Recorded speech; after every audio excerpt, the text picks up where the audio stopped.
So again, welcome. I'm Dr. DanielFoor with Ancestral Medicine, and I'm happy to be here with three guest panelists and ritualists and spiritual teachers and guides in their own right. And the intent today in this talk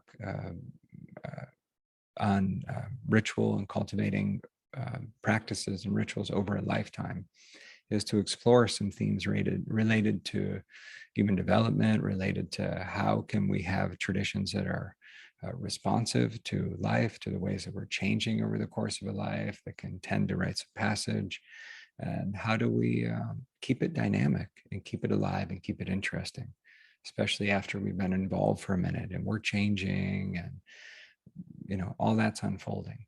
So in that spirit, I will let our guests say a word about themselves when they share, but a question that we could begin with is, how can the traditions, so this is the baseline kind of question, how can involvement with ritual, with spiritual religious traditions, whether they be very known traditions or more esoteric traditions, whatever it is, how can it actually spending our time with these things help convert the raw experience of our life that we all have in abundance into actual wisdom and presence and compassion? So maybe we could talk a little bit about that alchemy, because all of our guests here have decades of involvement in practices, not just talking about it or thinking about it, but doing things, involvement in ritual. So let me open it up in that way. And I'm happy for any of the three of you to share and maybe just say a word of hello about your background or where you're coming from, if you wish.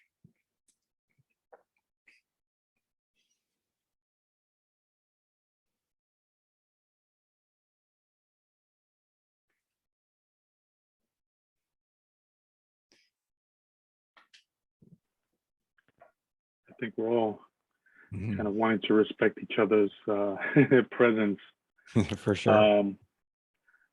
I just want to say that, and I'd like for someone else to start. That's at all possible. I'm curious and interested. I'd be happy to start. Thank you, Seemi. And I'd just like to acknowledge that I live and work in Vancouver, British Columbia, which is the stolen, unceded, traditional ancestral territory of the Squamish, Musqueam, and Tsleil-Waututh people.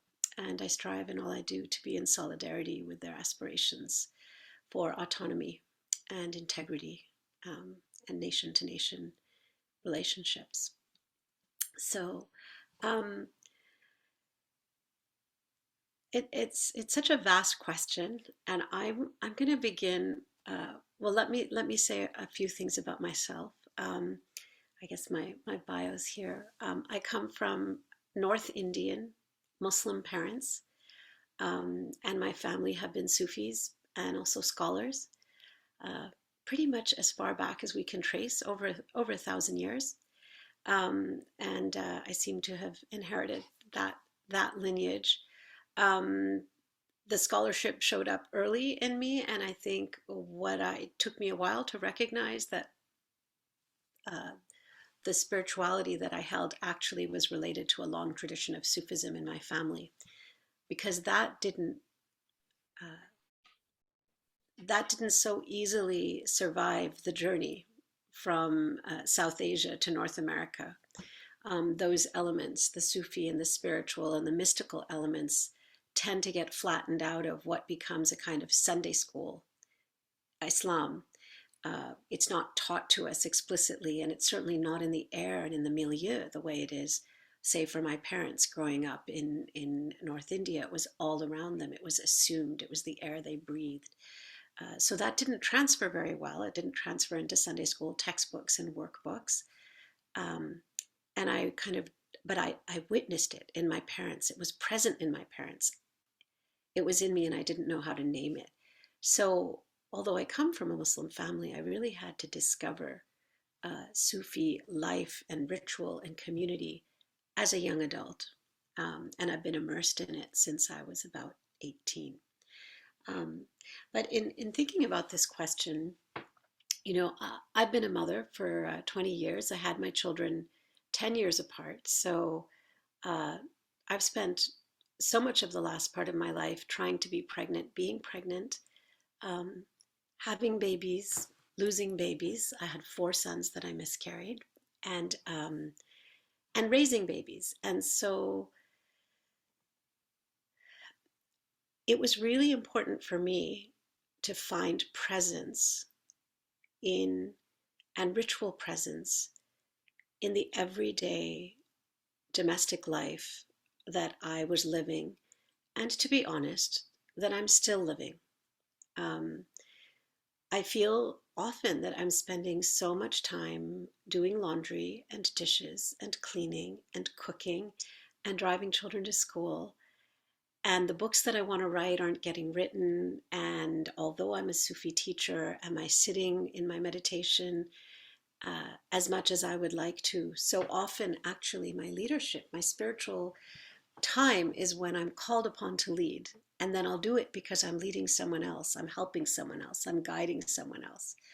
Um, so I want to share something that a friend shared with me that was very helpful to me in this. Um, and it was that this was a friend of mine who is a Muslim woman and also a Waldorf teacher.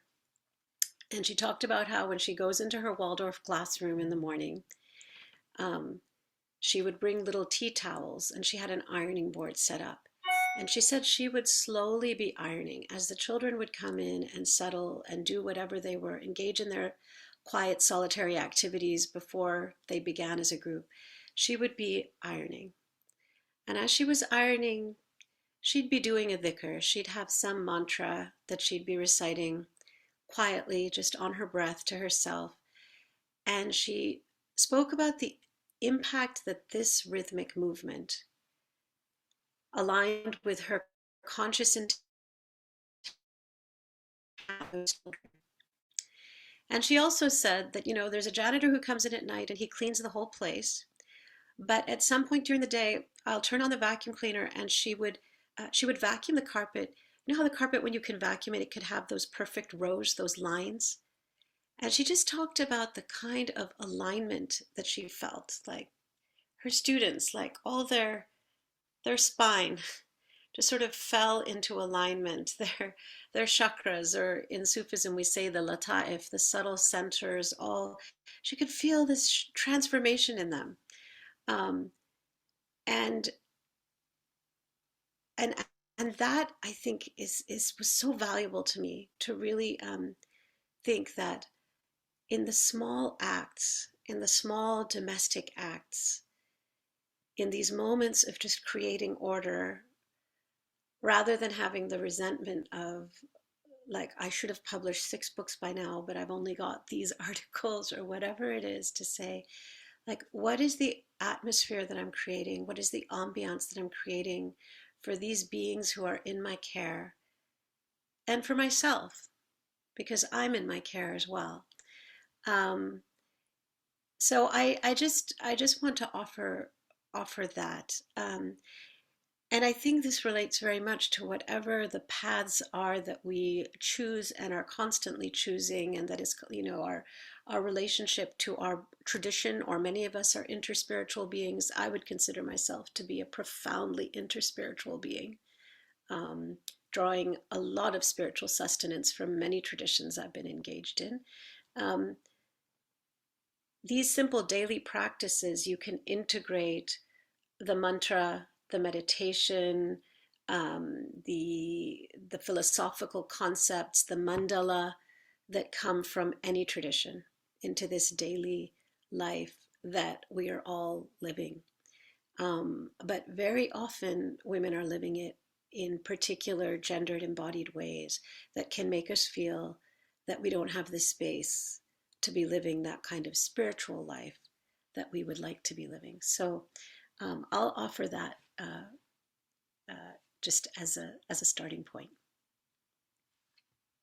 Thank you so much, Seemi. And for folks who are just joining, the opening question is something like, how can ritual and practices transform the everyday experience of our lives into something like wisdom and presence? And empathy also on the parenting and the demands there. Thank you. Daniel, myself, Yeah, I'd just love to say one more brief thing about that, yeah, which is for sure. when she said this, I understood many of the rituals in my family in a much deeper way. So I grew up with my parents always performing the 5 daily prayers. And suddenly that kind of rising and falling, I realized why it gives me such a sense of serenity to watch my mother, bowing, rising, prostrating, that like turning right to greet the angels, turning left to greet those angels, and humanity and all being in creation, like why it had such a profound impact on me. Um, so I also think that's something we can think about, that what are the practices that you're doing? I thought, my goodness, they were prayer flags, my parents. Their entire body was a prayer flag, moving and shifting like the air, the atmosphere, the tone, the breath, the sound. They were touching us so subtly with all of this. And as Muslim kids, you grow up with this and you're running around and playing and doing whatever you're doing. And this practice is happening at the same time in various rhythms, sometimes together, often as individuals. It's like parallel play, parallel pray, I would call it. And it's really profound. So again, I invite you to think about uh, what did you experience in family or community or with your spiritual teachers and guides, and what are you uh, creating that has this kind of, in what ways are you a prayer flag? Beautiful. Thank you. Uh, Jason or Oloye?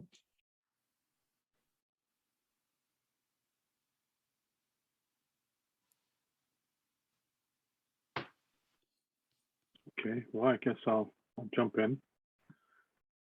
Thank you so much for that. I learned just within a few minutes, I learned a few things, and I'm really appreciative of the presence of all that are here today.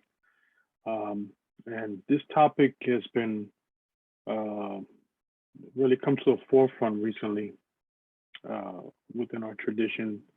Those of us that practice West African Orisha tradition here in the States and elsewhere, our tradition is still rather new. There's other traditions that are related, derived from the Yoruba tradition, that have established themselves for generations in Brazil, Cuba, Trinidad. And we're very appreciative of their presence and all of their efforts.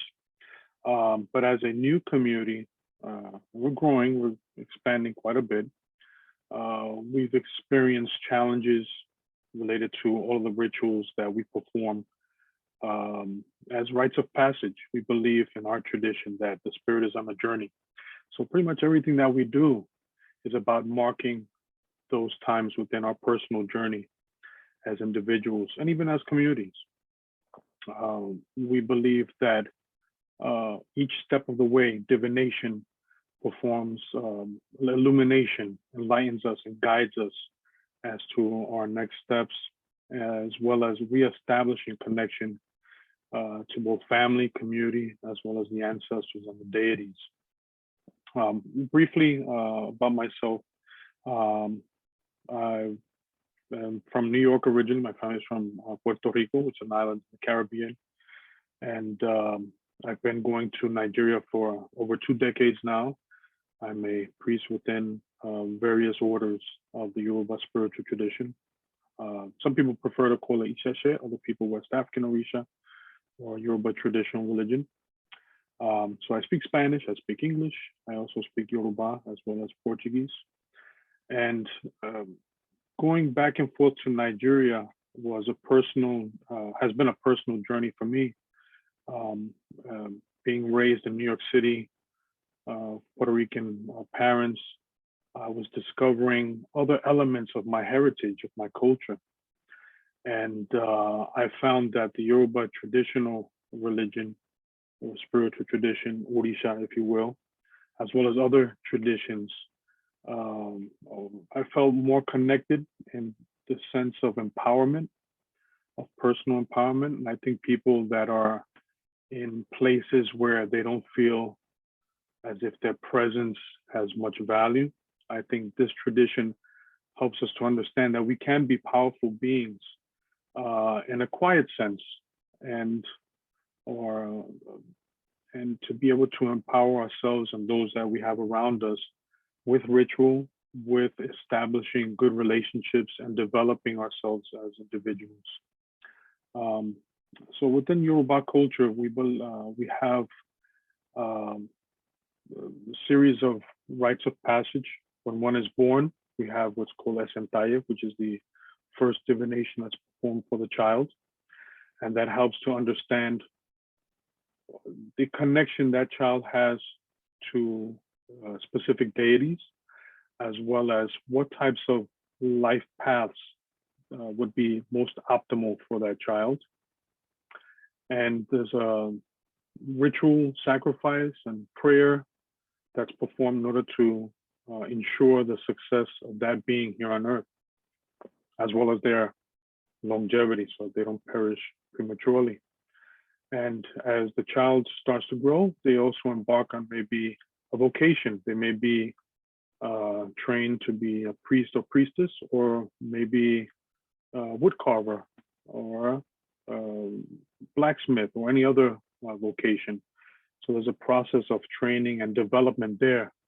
Once that person, that new person, young person, gains the set of skills necessary to function on their own, they go through another rite of passage known as Iyonda, which is a kind of liberation or freedom ceremony, we call it. And they also, again, receive prayer, the sacrifice that's performed, so they can be successful members of their society. At no point is a person completely divorced from their community, from their family, and functions as a completely free agent. But each individual is given their own identity, or can develop their own identity according to what's spiritually part of their DNA, if you will. And so all the rituals we do are done to heighten that, or to help develop it and establish it so that it can be useful for them, for their own betterment, as well as the betterment of their community. Later on, as the person gets married, if they do, there's a ritual for that, so that the joining of a couple, as well as the joining of families, will be successful, and so forth. Here in the States, we are developing that because of distance and time. Some Orisha communities have had to create symbiotic relationships with other traditions, other African-based traditions, maybe even Catholicism, to help kind of fill in the gaps. And so what I find is that through travel and exposure to the sources of our culture, we're able to find more fitting mechanisms within the culture in order to help us be guided when it comes time to making larger decisions in our lives, as well as when we face our own personal challenges. We believe that everything that we've done, that we do now, has been done before, in a sense. That time is like a spiral, if you will. So as time progresses, some things return, and we can reflect upon the challenges and the ways in which those challenges were addressed in the past. So that's just a little bit of something I'd like to share. Thank you, Oloye, for your perspective. And I appreciate, among other things, the way that the tradition and what you shared affirms how we're different. And people have different needs, different destinies. And it's where I want to head a bit with the discussion, is how traditions flex, and to be able to celebrate difference on a soul level. So thank you. Jason, would you want to add your voice and perspective? Yeah, Jim. And well, I really love hearing just about young children being guided as to their life path. So that sounds incredibly valuable by divination process. It's a little, Jason, it's a little difficult. The sound is a little garbled. I know you might not have the strongest internet connection where you're at. I actually feel curious, even though it's a different vibe, if it would be worth trying it without video to see if your audio would come through clear, or if there's a way to relocate. Yeah. I'm just moving over slightly. Can you hear me now? I think it's a little better. Give it a try. Yeah. You think it's better? Okay, I'll try. I think so. There's a little bit of a delay. I think it's the delay of my brain processing the accent as well. It's good, but I'm playing a little. Give it another try. See where we're at. Yeah. Okay, I'll try speaking. If people can't hear me, just give me the feedback. I'll try turning the video off. I think there's so- probably enough staticky interference with the sound that it'd be worth giving it a try without the video to see if it helps. Okay, I've turned the video off. Yeah, give it a go now. Great. I think it's better. Hopefully that should be a bit better. It is. The internet's not too bad here. Go for it. So so I'm Jason, and I'm here on a little Greek island at the moment, and but originally I'm coming from England, from Devon and Dorset. My ancestors are from Scotland, and they're also from Devon and Dorset, the Celtic tribes and the pre-Celtic tribes who lived there. Same people who went across the shining sea, the Bristol Channel, to become Welsh people later.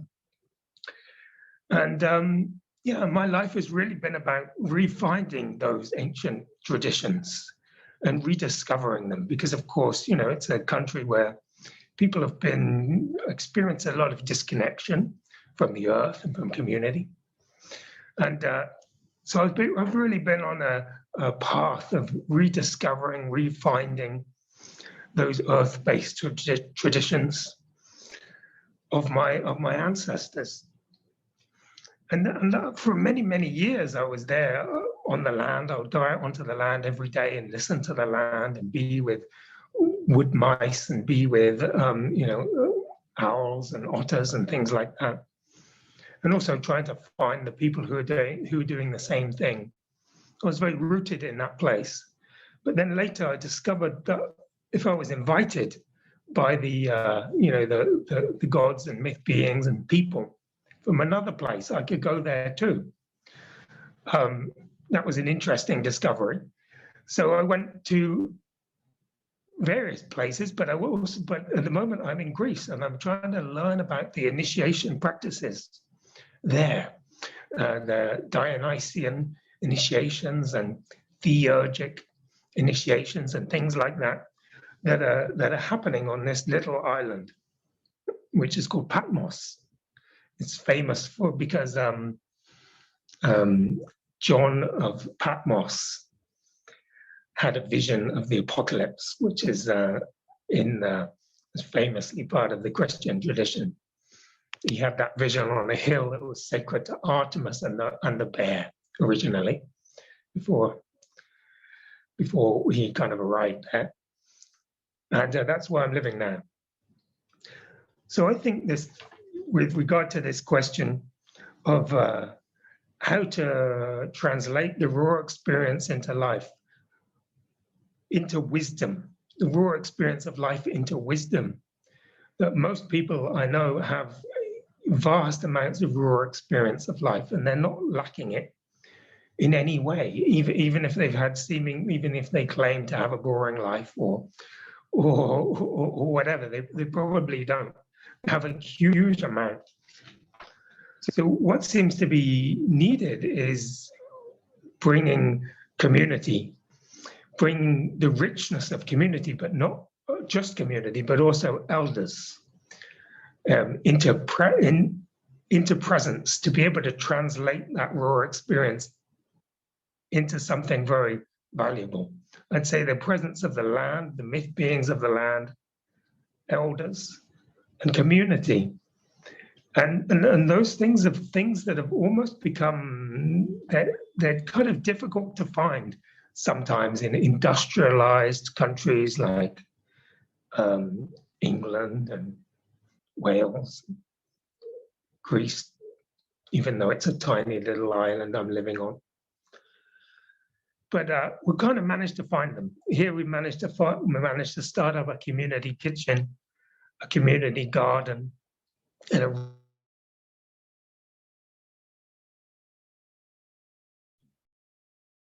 I think we may have just lost you, Jason. Are you still there?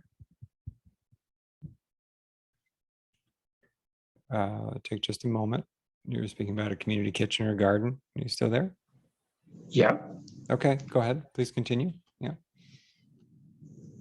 Yeah, I mean, so for me, it's really about that practical sense of being able to work on things with others, to come together with others, not just with ideas and concepts and philosophies and all that, ideologies and all that, but with actions.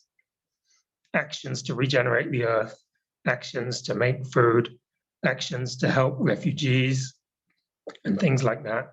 That's the kind of thing that we're trying to cultivate here. Actions to create communities. And that brings the intergenerational wisdom where you have children and elders and the people who are in between able to learn from them and coming together to take action in that way. Beautiful. Yeah, thank you. It's good to hear the reflections. I'll say just a little myself that part of my agenda, I suppose, for asking the question is to affirm that we can sometimes have this view that we are coming with an incomplete or deficient, or like we don't have what we need. So we come to traditions and practices. And there's a different perspective that's possible, is that we actually have plenty of raw material.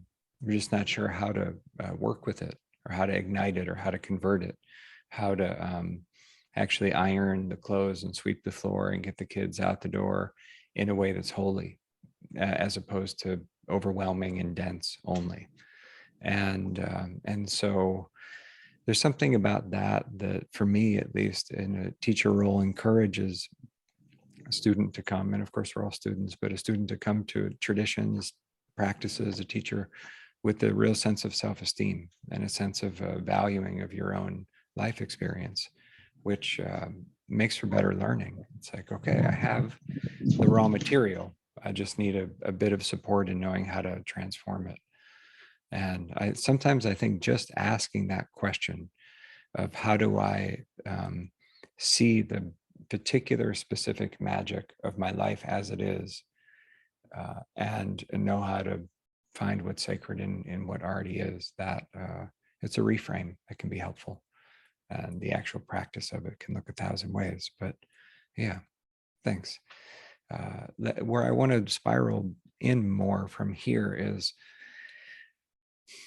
I've noticed in my own studies, my own life, my own supporting of others, my studies of religion and stuff, is we will tend to sometimes think of the traditions, the lineages of practice, as sort of static, as like these monolithic things that we can engage with or not.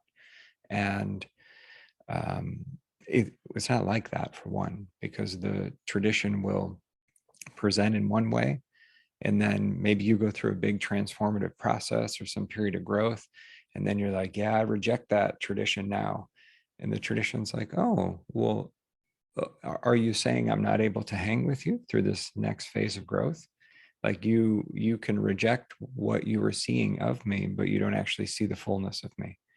And so that there are, within any body of teachings, or even any relationship, how we approach the land, however it might be, when we go through a transformation, it's easy to keep seeing the ones we've been in relationship with through the old perspective, and not actually allow for the relationship to change and update as well. And so the question's something like, how can we navigate our involvement with practices and traditions in ways that recognize not only that different people have different soul level needs, but also that when we're in a different stage of life, we're going to need different things. And that there might be places where we've experienced wounding and we still need healing from earlier stages in life. So we carry that pain into a later part of life.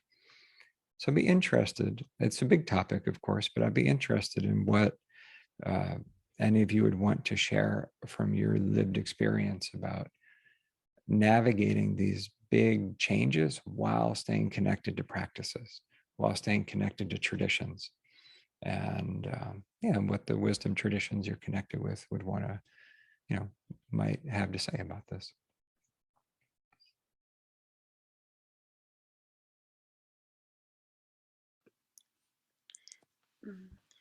Yeah, I'd love to reflect on that. It's such a great question. I mean, again, it's a vast question,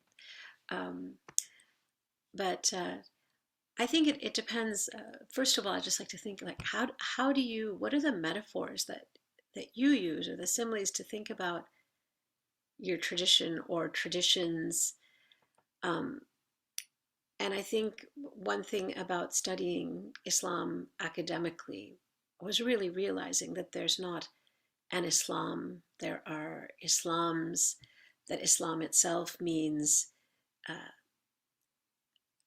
creating peace, making security, or engaging in an engaged surrender to what is authentic, to what is real, as opposed to what is illusory. That is to say that the very name of this tradition is not an ideology, but rather a process. It's a verbal noun. It's a noun that comes from a verb. It's a type of becoming. And then it's a type of becoming that engages, 1/5 of humanity at this moment, who might confessionally say that they're Muslim, in addition to all those other people who are touched by it in all kinds of various, like, profound adjacent ways. And it's a tradition that is historically 1400 years old, or from the Sufi perspective, we say this is a tradition that's existed since the beginning of time as an inter. And so that really helped me to understand. I began this kind of academic study around 18 in university, that at something that was like a vast complex of languages. It was like this shifting, evolving ecosystem. It was a whole series of expansive, infinite, outwardly infinite and inwardly infinite kind of cosmic, psychic, and spiritual worlds. And that as I shift and change and grow in my life, I will be journeying. I'll be journeying throughout this tradition, and I'll be finding new modalities, and that I have this faith that it's vast enough and complex enough and nuanced enough and compassionate enough to hold me in all the different ways that I need to be held. And I will say that there was a journey to come to that place, and our statement of faith that we make as Muslims is La ilaha illallah, and it's a negation, that there is nothing, La ilaha, there is nothing, illallah, except for everything, except for Allah.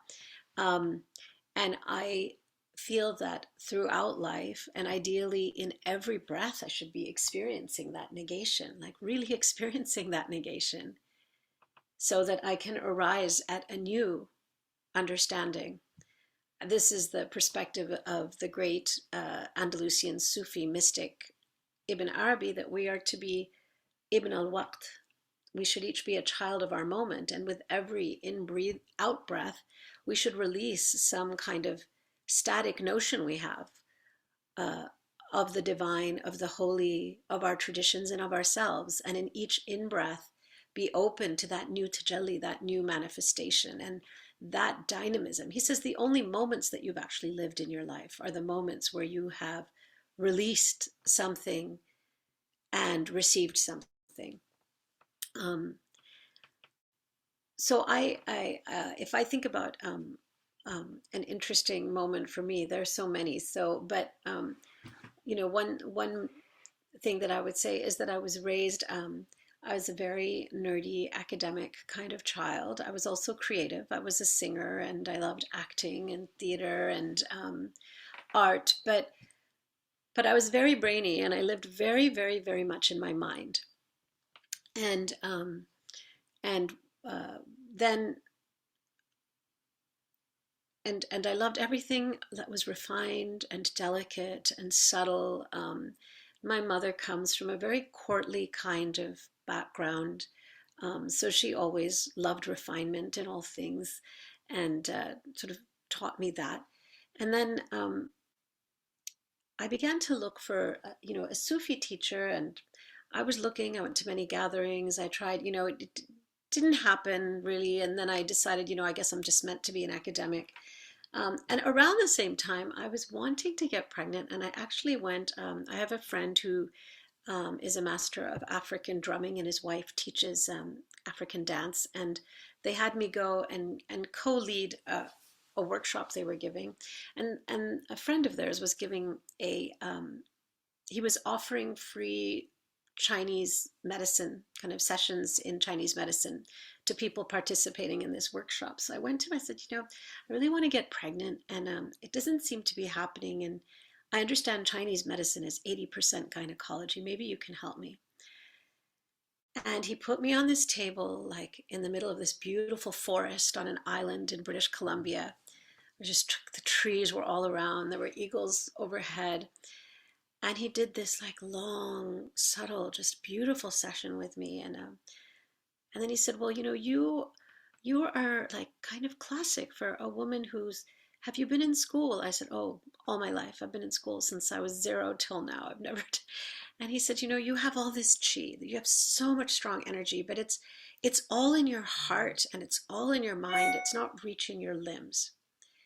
And so it's harder for you to like share this in the world in a way that is active. It's all concentrated here.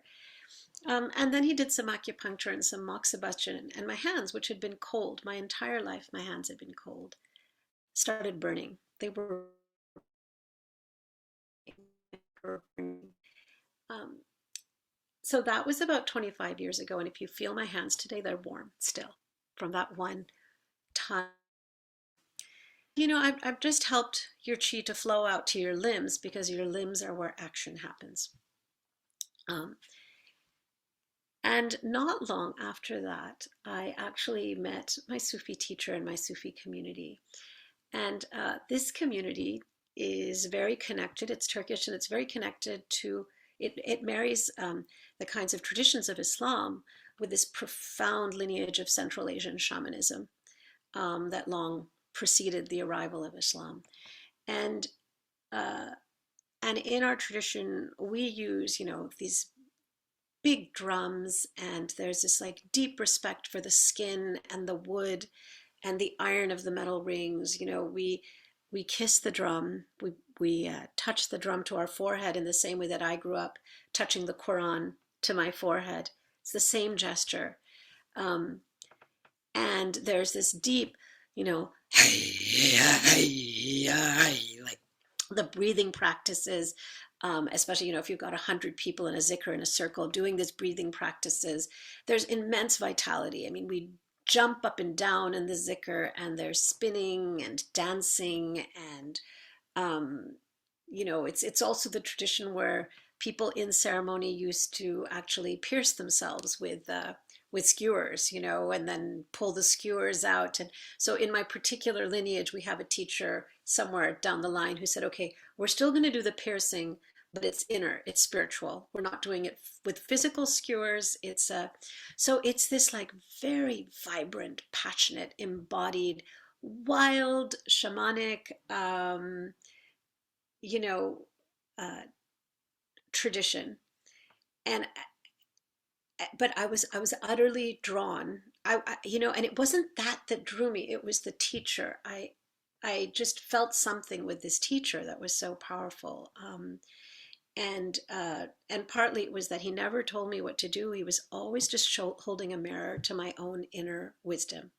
It was just always raising that mirror to my own inner wisdom. And that absolutely unconditional, we call it ishq, just radical, overflowing, unbounded love that was radiating from his presence for all people, the smallest, the greatest, You know, it was so extraordinary to witness that. Um, so I accepted this teacher, and the kind of wildness around it, you know, was maybe a little bit like, I don't know, no, it's not always quite for me. Maybe this is, you know, sometimes it felt a bit like it's a little wild. Maybe it's a little hippie. Maybe it's a little antinomian, you know. But I then I realized that actually it was that same thing I really needed to move. The energy needed to move from this place, this very refined, cultivated place, this intellectual place, or this place of high art and opera and classical Indian music that I occupied. It was so good for me to actually whirl and jump and dance in ritual and use this breath that came from another place. Um, and I think it was through that vitality and that, you know, also that I think I needed that in order actually for my body to welcome a soul and hold her for 9 months and give birth to her. So I think that's one way in which we occupy one part of a tradition, and then the traditions are vast and you are going to move in them. And I really, really feel that what it takes is the intention and the searching. It's the sincere intention. It's the naming, like sitting by yourself in a room, wherever you are, and naming what you're seeking to the degree that you can, and having curiosity and openness, um, and faith that what you are yearning for can find you. That's been my own experience. So that's just one example. Thank you. I Thank you, hope that Seemi. Yeah. responded to your question, Dan. Yeah, it's beautiful. I mean, in my own way, I feel resonance or empathy as a American white dude academic from Ohio, of German English settler colonialist ancestries, which are not the most wildly expressive bunch of people in recent time, at least. To be drawn, for example, to involvement in traditional West African Orisha practice, like that is, to generalize, a bit more embodied in a way that's been really corrective and supportive in my own path, in a way that I wouldn't have said of on the menu of possible things to get involved with. I feel the most resonance there. It's more like this, like, so what's good medicine for us isn't always where there's the draw as well. So, but yeah, sometimes we come in through a spirit guided crooked path. So thank you, Seemi, in the share. Jason and Oloye, would either of you want to chime in? Yeah, I would like to. Thank you for that. And especially the comment about how vast these traditions are. I always reflect upon that. And when we talk about the relevance of ancient traditions in modern times or in contemporary times, I think about various individuals that come into West African-based spiritual traditions. And I think the vastness of it makes them feel a little bit overwhelmed. And so sometimes they may seek other ways that perhaps are readily available, especially given the internet, you know, Google searches. But what I found is that once, at least personally, I focused solely on West African Orisha tradition, and at the same time appreciating and valuing the diversity that exists within humanity in terms of connection to spirit and tradition. Once I focused, over time, those other ways of being have been revealed through travel, through connections with mentors, with individuals. Within our tradition, I would say we're in a constant state of research. So it's almost as if someone put it succinctly that we get, let's say, a degree, but we never actually graduate, if you will. We're always constantly growing and updating our information. And here in the West, there's often rhetoric about perhaps West African practice of Orisha not really being relevant to, let's say, diaspora experience or Western development, if you will. as if it's only in the West that development is seen. But if one studies this culture, the ritual practices, the processes, the ancient bodies of oral literature, you'll get to know how vast and how much experiences have been used to develop this over millennia.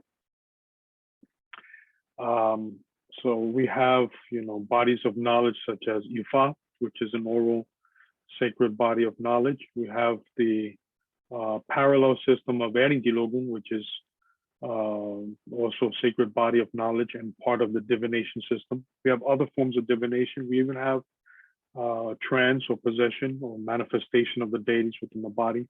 So all of these phenomenon give us knowledge in order to chart a path. And so when a person is, let's say today, a devotee of one deity, divination tomorrow may suggest, at least for a time, to worship another deity for X number of reasons. And that may be permanent or may be simply a state of being, at that moment. And during divination, sacrifice is always prescribed. Now, by sacrifice, I know it sounds a little bit harsh, perhaps not for us. Those of us that are present are well aware of what sacrifice means, but just to clarify, it can mean any number of things. It can be food, it can be libation of drink, it can be actual life force of offering a bird or a goat. And of course, the meat is consumed by devotees. It can be cloth. It can be a ritual of use of a traditional incense or burning of old clothing so as to drive away some negativity or for renewal. Once those sacrifices are performed, deities are given offering. There's more divination that's performed on the spot with kola nut that provide more information. So throughout one's life, we get divination constantly. I also want to clarify that within Orisha tradition, we have many different deities and many ritual specialists that are priests of those deities. There may be Ifa priests, which many people are familiar with, the term Babalawo, but other Orisha priests that may have different forms of divination, as well as medicinal uses of medicine, the African term medicine, meaning that which is both physical as well as spiritual, to treat any condition that a person may have at that moment.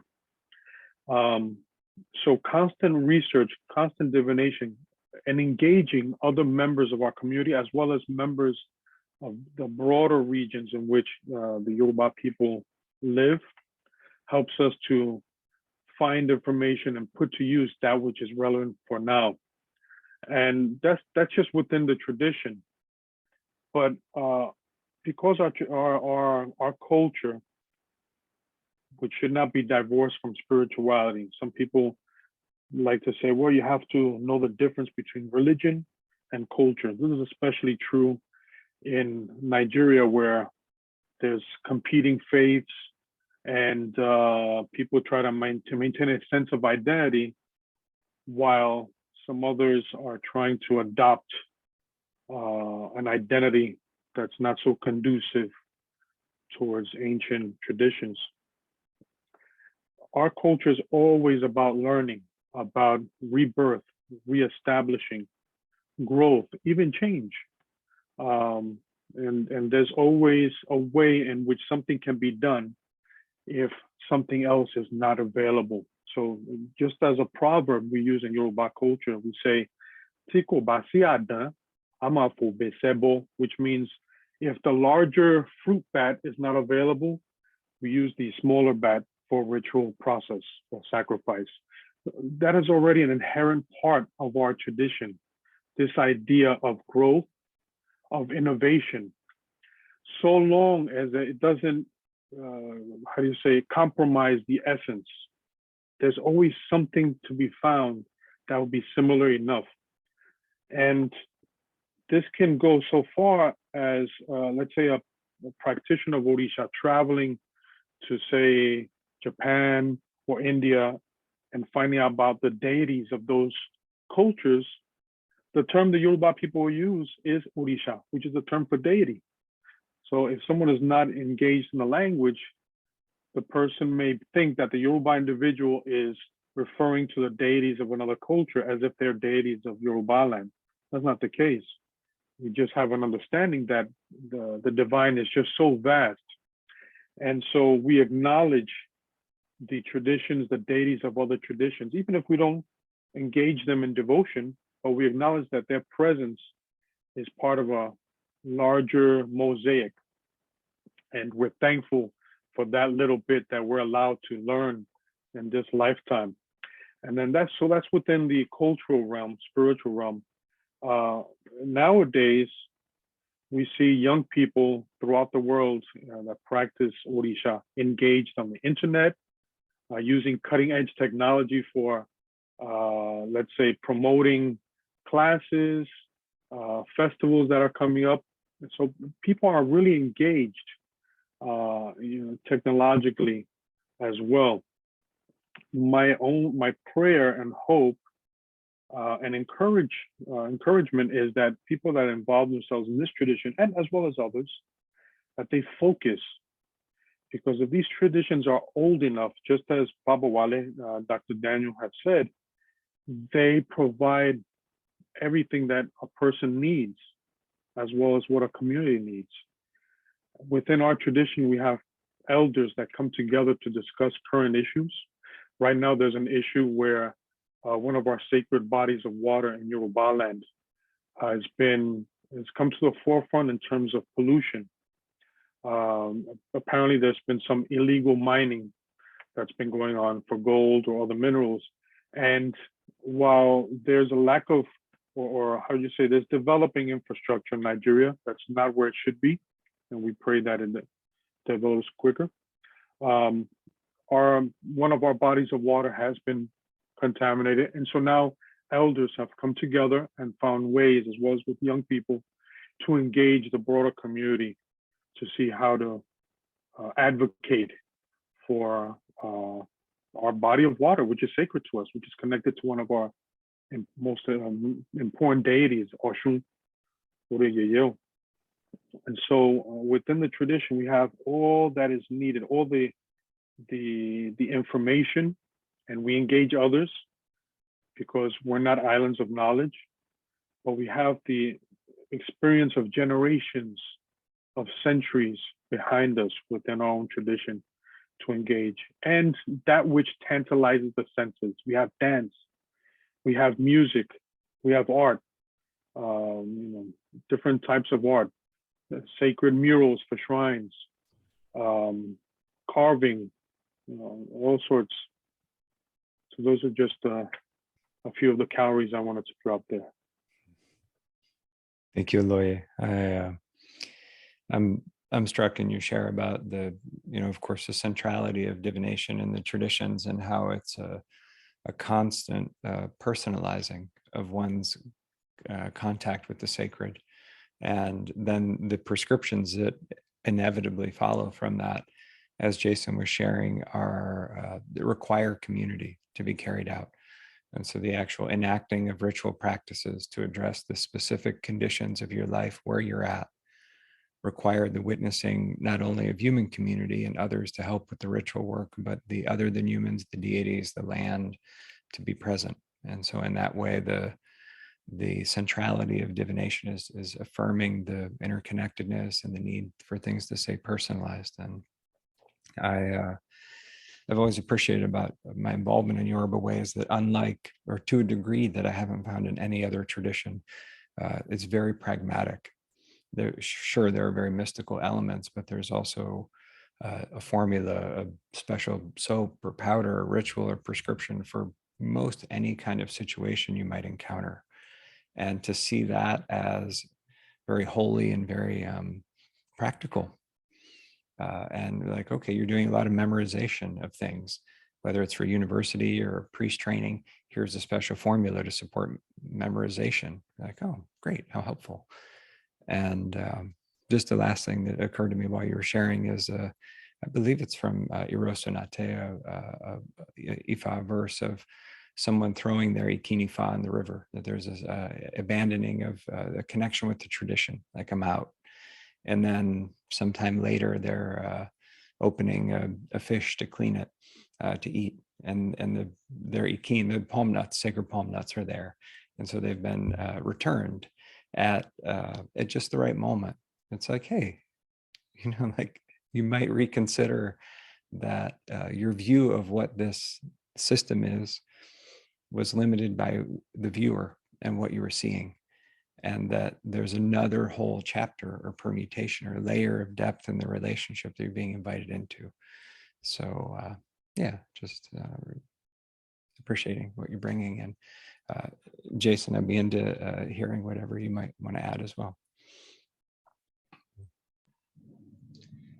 Yeah, I'll just leave my video off in case it's interrupting with the sound. But yeah, I mean, with how can it anticipate the changes? I think that it's really what I've learned from the traditions of Devon and Dorset and Somerset, witchcraft and the ancient traditions of those places, and also what I've learned from Greek traditions of Dionysian mysteries and things like that, is that there's this aspect of being a descent, like a descent into the underworld.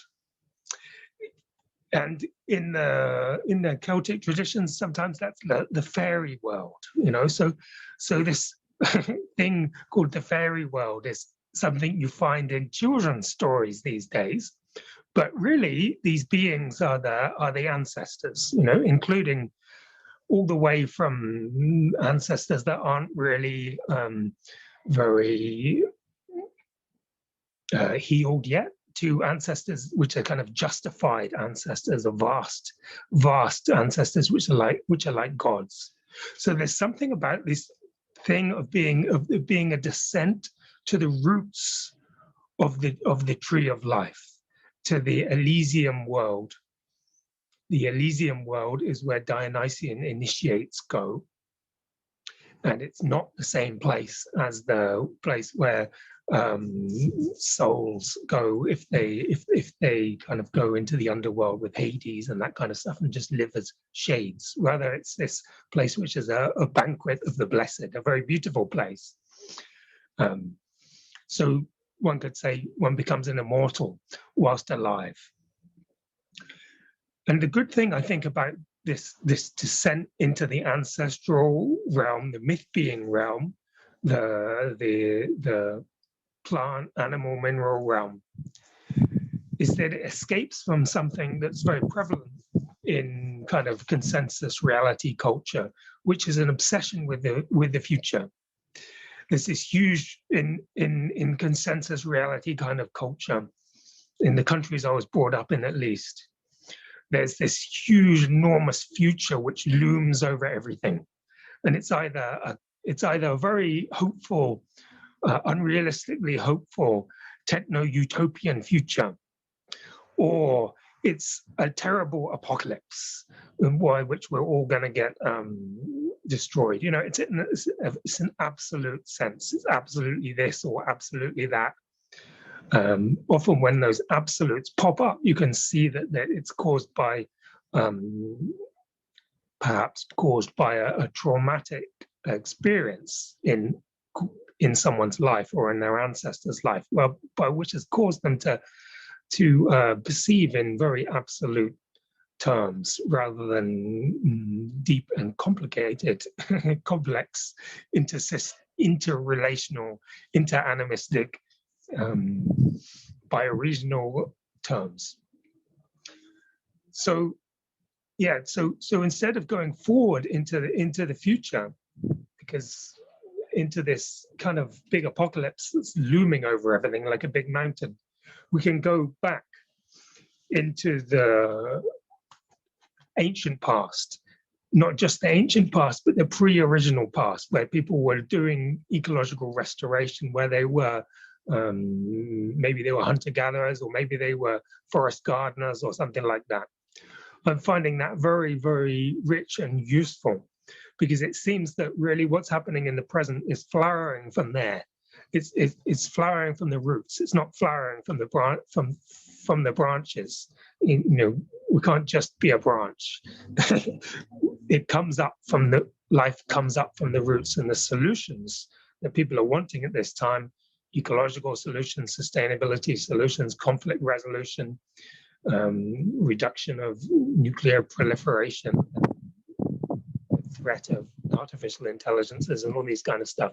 The solutions to all these complex problems seem to come from deep in the underworld, at the roots of the tree of life. And I think that's true of personal problems as well. So, yeah, so those traditions can really help, I think, in guiding the changes in life by grounding a person in their roots, their body, the earth, the physicality, the mineral world, the animal world, and the God realm. Which is not a place like a dark place. It's can be a luminescent place. Most of the words associated with those myth beings and horned gods that you find throughout Europe, you know, Kunonos and Gwenap Nud and all the rest, are words that are associated with illumination in some way. But they're illumination that comes from the underworld and from the ancestor world. If you trace the roots of the words back through their, you know, the Proto-Indo-European language roots and things like that, it's about illumination that's coming from the underworld. That was very valuable for me in times when I've been, you know, going through vast changes in my identity, in my personality. One part of my personality disappearing and another one coming into place. How do I root that new identity, an identity that's more suited to serving life and serving community, or being perhaps more mature and more useful? I can root it through the other world and through that descent kind of metaphor, rather than rushing towards some kind of enormous future. In a sense, I feel that there's this need to grow this huge root and this huge enormous past, an enormous ancestral circular past, rather than just a tiny, you know, threadbare kind of present and an enormous looming future.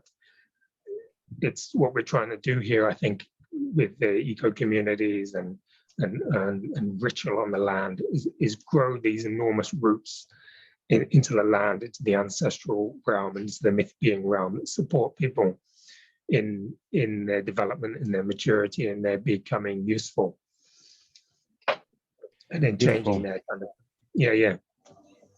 changing their fighting tendencies into you know, like life-giving tendencies. Beautiful. Yeah, I know it's something we chatted a little bit about before the talk. Is I mean, part of what I hear, one element in what you're sharing, is that, for one, we can't necessarily arrive at solutions, if that's the right word, or breakthroughs to the challenges we're experiencing from where we're at. That our particular vantage point is inherently limited often, and that there, if we had the perspective, we'd have it already from where we're at, that there's a need to go from sometimes more certainty to less, or more stability to less, to take a kind of step back into the underworld, to the unknown, to the so-called past, to be cooked and transformed in that. And I know, you know, coming out of a headstrong academic background and stepping in, for example, to Yoruba traditions, one of my early teachers in the tradition really impressed upon me in a helpful way that initiations are not done for you, they're not done with you, they're done to you, in a sense. Like in the sense that the people doing the initiation for you do not seek your input. They don't need you really to do anything really. I mean, maybe, but like yes, ma'am, yes, sir, in certain moments, but otherwise, you're if it is confusing, that's fine. Journal about it if you're allowed to have a journal, but you're but the clarity, if it comes, will come later, and that there's a need to recognize a certain amount of disorganized confusion and overwhelm as part of actually moving in our path, and how where we've been gets broken down. And ideally, and this is the challenge, I know each of you differently, but Jason especially is, and Oloye foregrounding, is the need for community structures to hold all of it, and how it's possible, but more difficult to navigate the big transformative process without the vessel of community. And to some degree, our direct relationships with our ancestors, with God, with Source, with the earth can, like, not stand in, but can be that community. And in other ways, it's really kind of precious when we can have living human peers and elders and people to hold us. And I know that's been a draw for me to become involved in traditions for those reasons. And we have maybe 20 minutes or so together. I want to let the space be a bit more free flowing and open for any of our guests, or if there are folks here who wish to drop a question in the chat that people might respond to, that's welcome.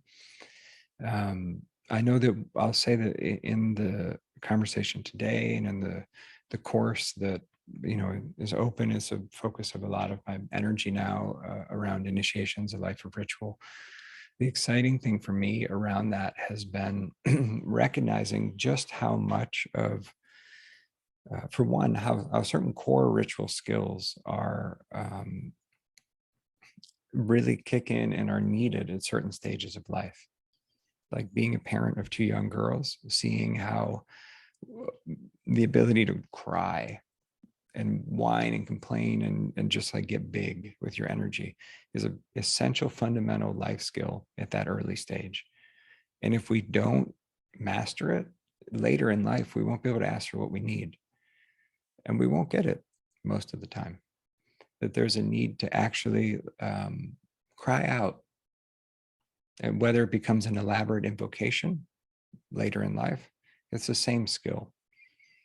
And that so much of what we're navigating on a spiritual path, at least the first 10 or 20 layers or something, is just having these different essential life skills in place, to have boundaries, to have the ability to access guidance, to have a sense of enough self-esteem that you can get knocked around by bigger forces and actually learn something. Because if you feel bad about yourself, if you don't know your ancestors, if you're not rooted, when you get hard feedback, you'll crumple. You know, you won't be able to metabolize it. So there's a certain amount of like fierce self-love that's needed to cultivate presence as well. And yeah, I see that in my own journey. I see it in my attempts to be supportive to others. How many of us are still addressing different developmental needs that we didn't meet earlier in life, that actually have really deep and sacred roots. And if our communities or teachers or traditions can identify what the need is, and then bring that, the practices and the antidotes to that.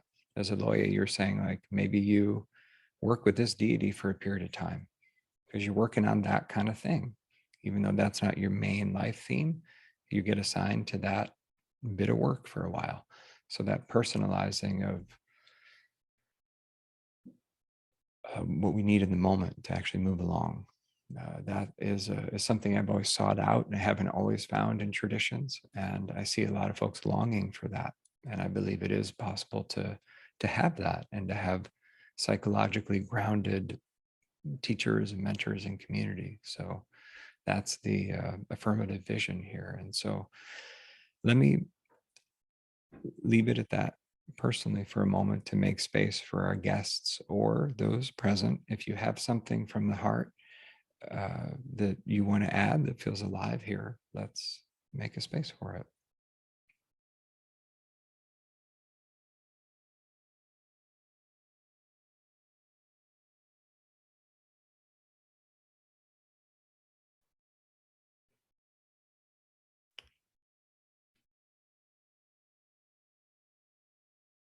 Yeah.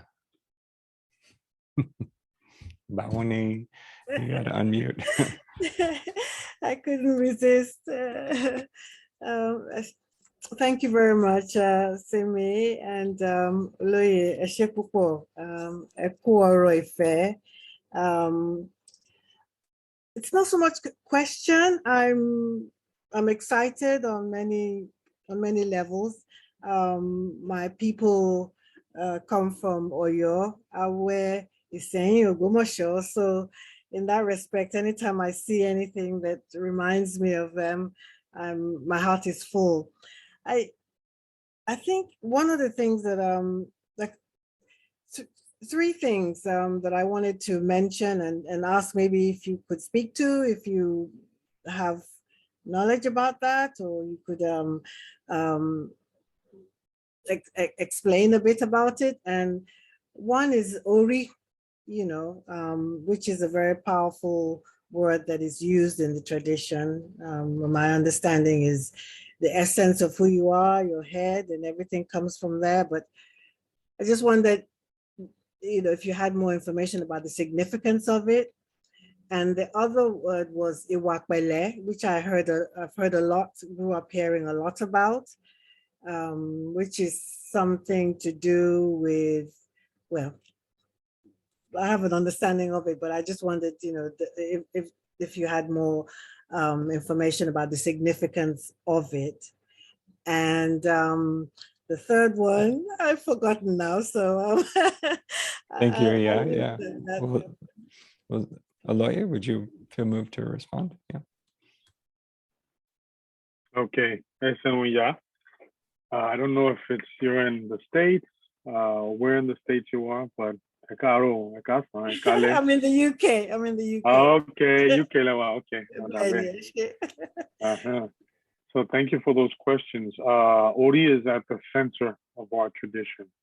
I often think of certain concepts within Orisha spirituality as concentric circles. I think I've seen someone else do something similar, whereby, let's say, Olodumare, Ori, Awon Yami Osoronga, Egun, they're at the center.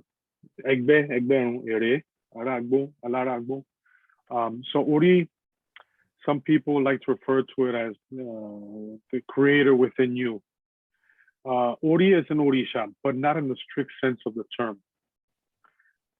We categorize as Orisha or deity anything that is of use within human, not just human, just worldly presence, let's say. So even something like Ile is considered Orisha. Ona, which is the pathway, is Orisha. Ile is house. We consider it Orisha. Your Ori is your own personal DNA, if you will, spiritually. You can consider it the creator within you. That's also why we refer to Ori as Eleda, Wadeda. So it's the creator within you.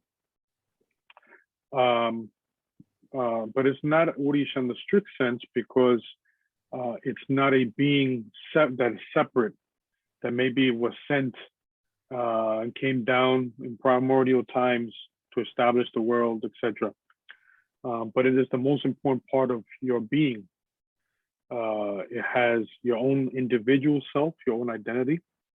It encapsulates your own destiny, and destiny for Yoruba culture or vision is malleable. It's more like a blueprint. It's not this fate that's unchangeable. We believe we can improve it, we can make it worse. And part of how we improve it or make it worse is through Iwa, which is character. I tend to not use the word Iwakwele all the time. I prefer using the term Iwarere, because Iwakwele is not always useful, whereas Iwarere is always useful.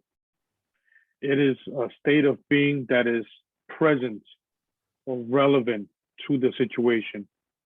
So I like to use, as an analogy, someone that's defending, let's say, their family from someone that could do them harm.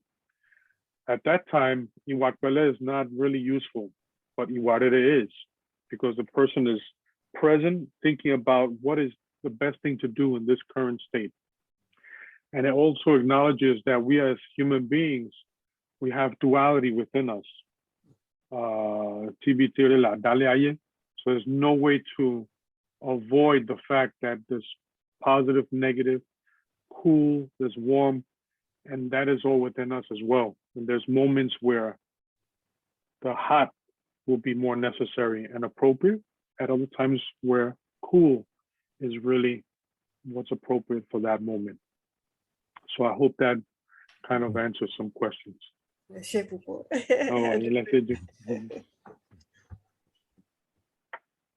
you, Baba. Yeah.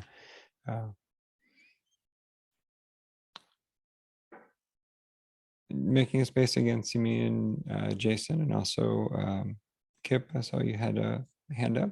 Would you like to share a thing? Sure. Hello, everybody. Greetings. Thanks to the speakers today for sharing the wisdom and stories. It's really great to be here with you all. My question is, to what extent is it important to immerse yourself in a specific tradition like Ifa or like Sufism? And I'm asking as as a Western white person, descendant of settlers, I feel like a lot of like myself and a lot of people I connect with we tend to be very suspicious of like organized traditions and religions, I think because of the colonialist nature of like Christianity or other dominant religions in the West. So yeah, I'm curious to hear from you, Daniel, or from others on the call about that question of how much do you need to learn from a specific tradition that might feel hierarchical or authoritative, or maybe a little bit less kind of exploratory for the seeker in order to find wisdom. Yeah, it's a great question. I feel like I could actually say a little on it, that I'm curious what others would want to share. I wasn't raised with any kind of tradition. I was marginally Methodist because my parents thought that might be good for me, and then I wasn't into it, so we all stopped going. And then I, had some LSD when I was a teenager, and it was game over on Christianity, at least in that form. So I, since then I've pursued a lot of things, and for me personally, it's been essential to temper my own arrogance and strong-headedness to be involved in communities and traditions and with teachers and practices. And it's a mess. A lot of teachers are a mess. And some are great, some are great and a mess, which is complicated to realize all at once. A lot of them, some of the best teachers are a lot of both of those things. And but I needed personally to see the teachings modeled, for one, in another human form, or else it's too abstract. And I also needed to see that there are absolutely certain things that can only happen in group. They're just a group ritual. It doesn't mean you can't be a super awake human and find your way in a more solitary arc of practice. And that, some people have that calling, so it's not my place to say how it is for everybody. But there is a way in which it's hard to break down the conditioning of extreme individualism is really prominent in a lot of the West, and especially the United States, in solitary practice. So the feedback that comes from being in community is really useful, of being both seen and getting to be regular sized. Like on my last trip to Nigeria, I was it was just me. It was kind of nice, and then I actually knew a couple of traditional Yoruba Ogun songs, not just Caribbean songs. And then there was a moment, because the car was having trouble, where it was time to pray for the car. So the hood of the car opened, and people are spraying some gin on the car, and it was like being passed around. It was my time, and I seamlessly dropped a little lagoon song that everyone sang and made a prayer and then passed the gin. And it was like, oh, I actually navigated that moment all right.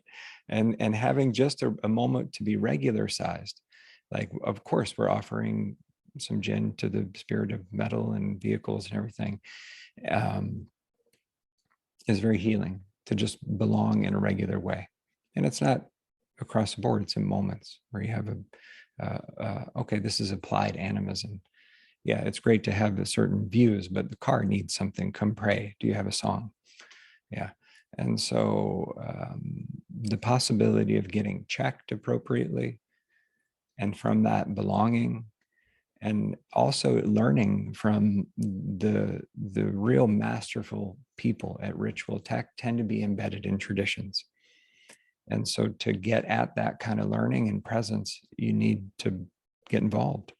And so I got involved in Yoruba tradition because there's a lot of really next level ritualists who I knew I could learn from long term. This is a very pragmatic choice for me in that way. But I don't have the view that people need or have to get involved in traditions per se. But I think there are a lot of advantages to finding a place where there's a welcome and there's a respectful opening and there's an ability to participate. And it does not have to be of your blood ancestry, provided you are welcomed and come with respect and come with mindfulness about where you're coming from and that you're actually welcome there. So yeah, that's what I would say about it. It's a big topic. It's one I actually feel I can speak to from my life experience. So others present want to add anything about that? I think it's a question a lot of people sit with, so it's got some energy. Yeah. I'm sorry. I'll let you. Go ahead, Seemi, and then Oloye. Yeah.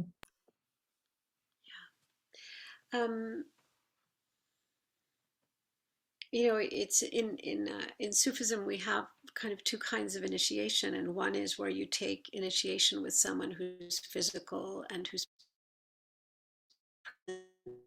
with them, and you learn from them. There's transmission, there's community, there's ritual, there's all of that. We also have a kind of transmission that can be spiritual. Often it comes through a figure that we call the green one. The name is Khizr. And there's a mention of this figure in the Quran who comes and teaches Moses what Moses doesn't know, what's beyond the law, ilm ladun, the kind of direct knowledge. And this Khizr figure is seen as a prophet who's green, who's evergreen, who's ever living, and often appears to people who are traveling, to journeyers. And offers initiation. So there is a Khizri initiation, and it's absolutely possible that one can receive knowledge, wisdom, illumination through various initiations, which are not, you know, in historical time and in the flesh and in presence. But I think one thing to think about is that if you want to become a ballet dancer, or if you want to be a football player, or if you want to be a physician, or you want to study jurisprudence, almost anything that you want to learn in a way that's really deep, where you're taking responsibility for yourself and others, where there's a complex body of knowledge, it's not something that you can sit and simply get from books. It's not something that you can simply get on your own receptively. It's really important to have, you know, if you want to be a ballerina, there's a whole process of training, and there's people who subtly are going to place their hand in the right place when you're doing your bar exercises and kind of lift your spine and show you where you need to be elongated and be that mirror. And then one can dance solo, but it's different to dance a pas de deux. It's different to dance in a company.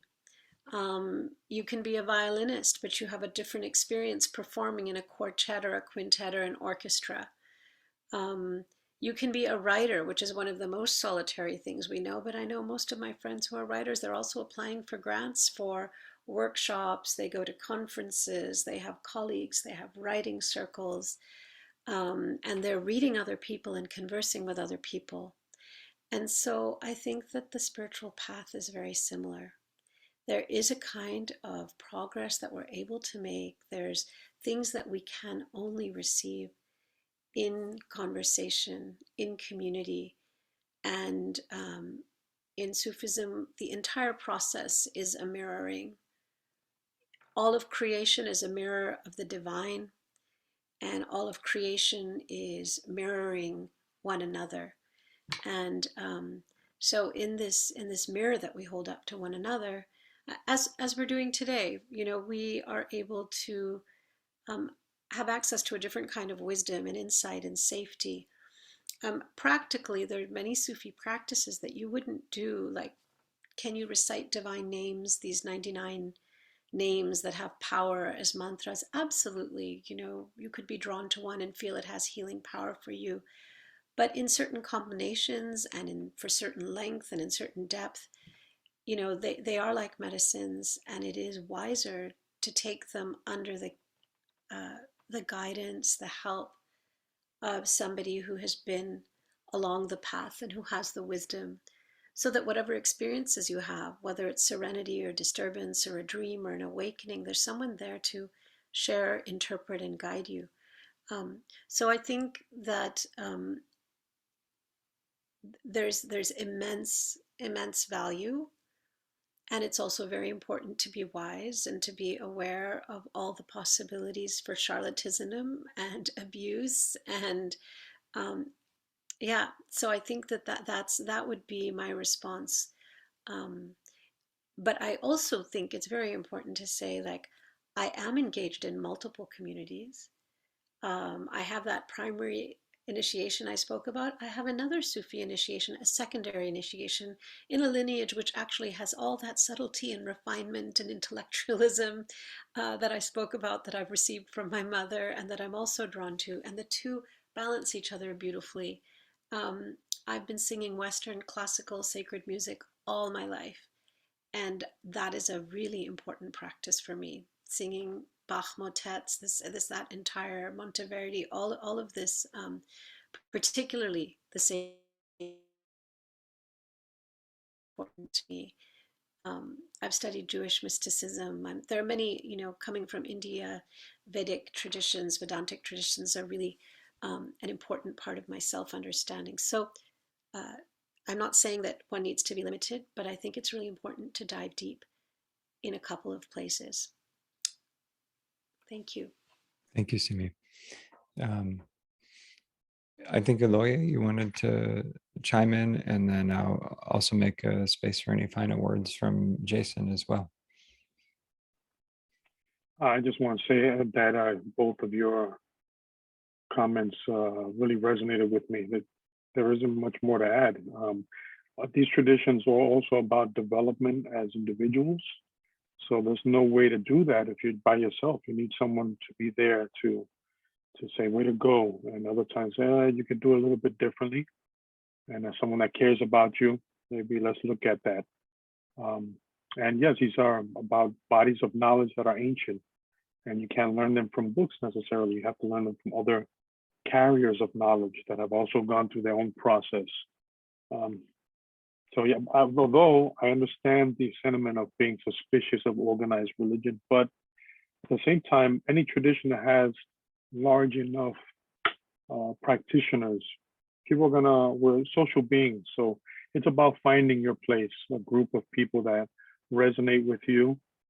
And eventually, if it doesn't work there, eventually moving on, and but always growing along the process. And the wonderful thing about this tradition and others that I've we have the presence of people to help illuminate us, is that they don't take away the fact that we as individuals have agency, that we have a place in the world. So even though they're about the embodiment of culture and heritage of a people, each individual is also important, has a role to play. And within my tradition, people find their own niche, if you will, find the deity that they should serve, or the deities, as well as vocation. and it tends to work itself out eventually. And not every way of being is for everyone. So we have some people that are diviners, use of the oral literature of Ifa or Osa Ida to recite poetry. There's other people that go into trance, that their vocation or their calling or their destiny is to manifest the deity in their body. And so the deity gives information directly in that way. And being a priest or priestess is not a role for everyone. Within our tradition, we have so many vocations that have a deity associated with that vocation, but that vocation is not a priestly role. But we understand that everything is, in a sense, divine because it all has usefulness. So that's what I wanted to add. Thank you, Oloye. And as we wrap up soon here, I want to make a space for Jason, if there's anything on your heart that you want to speak into the space, and that'd be great. Yeah, I mean, my experiences was that I was learning the ways of, process orientated psychology and movement in nature and things like this. And I found that I was not just feeling the experiences of my own body, but also the experiences of the animals and myth beings and plants and trees around me.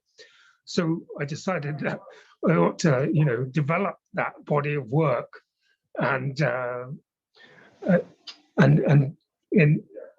there's that same theme of community, to create.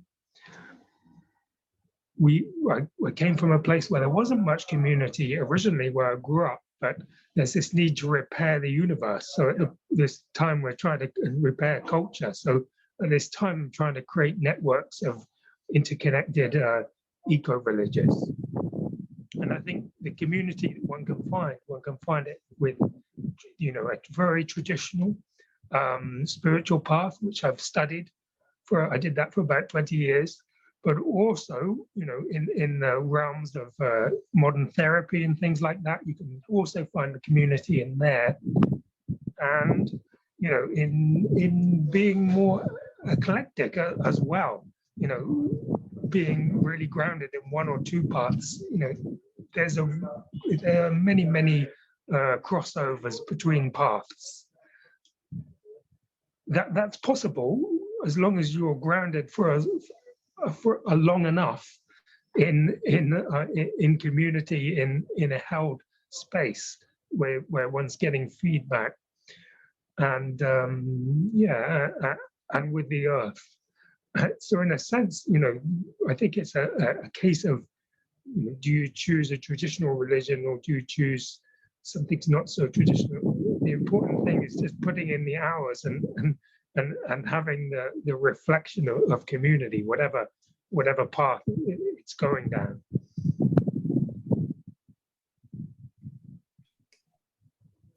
Thank you, Jason. Yeah, I want to appreciate each of our presenters, Seemi, Oloye, Nathan, and Jason, for your perspective, your wisdom, your service in the world. And to remind folks listening after to the recording that you can find more information about their offerings, along with however you're accessing the recording. And thanks everybody, really, for your care and your presence today.